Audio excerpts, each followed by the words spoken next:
These wireless headphones claim to be gamer, and you know, that usually means lag over Bluetooth, but not these. They use a special USB dongle that works on multiple devices, and the delay disappears, all without sacrificing quality. In fact, the sound quality is really good. They're the new OXS Storm G2. Come check out the video where I'll tell you about the price, the quality, and whether they're worth it. Let's get started with the unboxing. Inside this box, you'll find your Storm G2. It's one of those stylish, colorful boxes that makes you happy just by looking at it. Inside the box, you'll find a bag with accessories, manuals, a USB cable to recharge the headphones, and the flexible microphone, which you can bend and adjust however works best for you.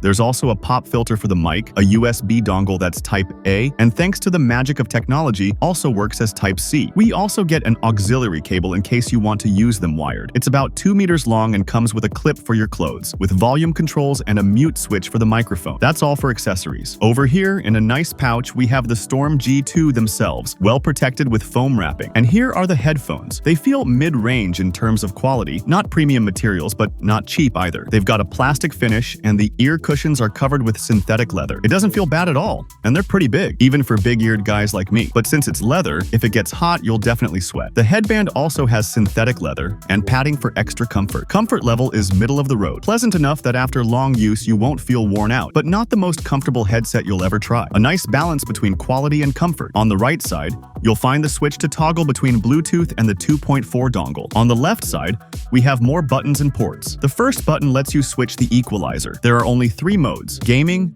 music, and surround. That same EQ button, if you press it twice, turns the LGBT lights on or off. But they only have 2 modes: Rainbow Party Party and Misty Gay Gay. The second button is to mute or unmute the mic. The third button powers the headset on or off, but if you press it once while playing music, it works as play/pause. If you're connected to your phone, it also works to end calls. After the buttons, there's a wheel to control the volume. This wheel controls the volume of the connected device, like your phone or computer. Next up is the auxiliary port. If you connect them with the aux cable, first off, the headphones draw power from the cable and stop using the internal battery. The LED lights turn off and can't be turned back on. The headset controls stop working, and instead, you'll use the controls on the clip. A volume wheel, this only controls the headphone volume. You can still adjust device volume separately, and a switch to mute or unmute the mic. On the headphones themselves, you also have a USB charging port, a status LED, and an input for the external microphone. And this thing right here, that's also a mic. You don't need to connect the external mic unless you want to. The external mic has better quality, but you can use whichever you prefer. And a useful detail: you can't mix up the mic input with the aux input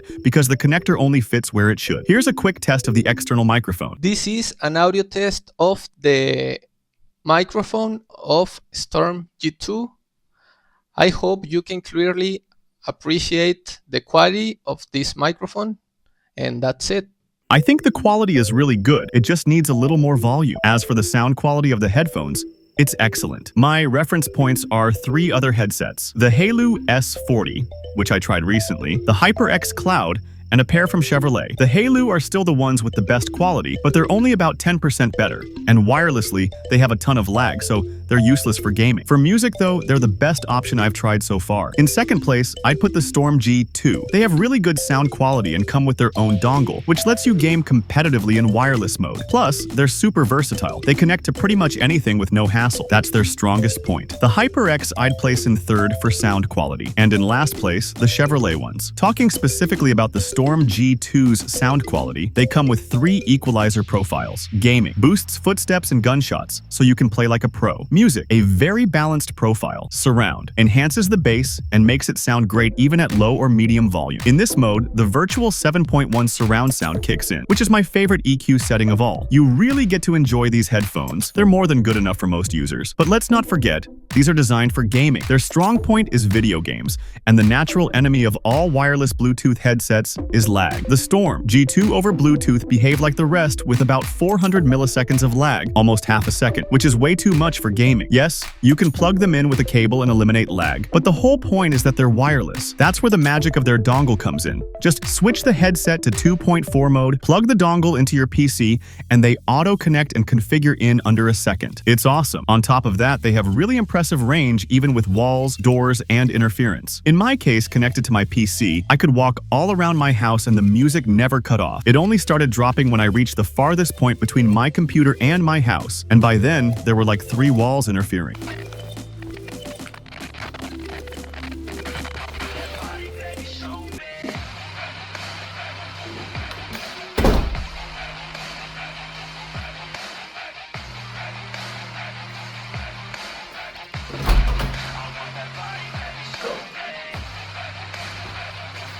You can convert the dongle into Type-C, which lets you connect it to Android phones, iPhones with USB-C, tablets, Nintendo Switch, laptops, and it also works with PlayStation 4 and PlayStation 5. That definitely makes it super versatile, and it handles lag really well. Here's a test connected via Bluetooth.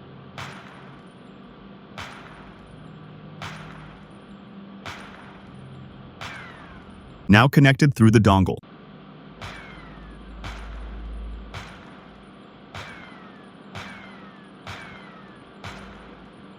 Another test on Bluetooth.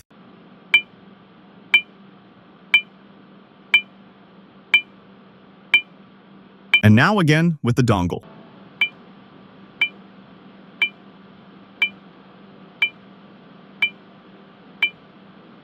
They definitely do their job. Finally, the battery is 1000 milliamp hours. At 50% volume, it promises 24 hours of continuous use with the LGBT lights on. And if you turn the lights off, it promises 40 hours of continuous use. If you use them about 3 hours a day with the LGBT lights on, that's around 8 days of use. Of course, it'll depend on how you use them. Charging from 0 to 100% takes 4 hours. All right, friends. That's it. I'll leave the purchase link in the description. And if I can, a coupon. The price is around $50, and considering that, I think they're a really solid option, especially for gaming. But the final opinion is yours. See you in the next one. Over and out.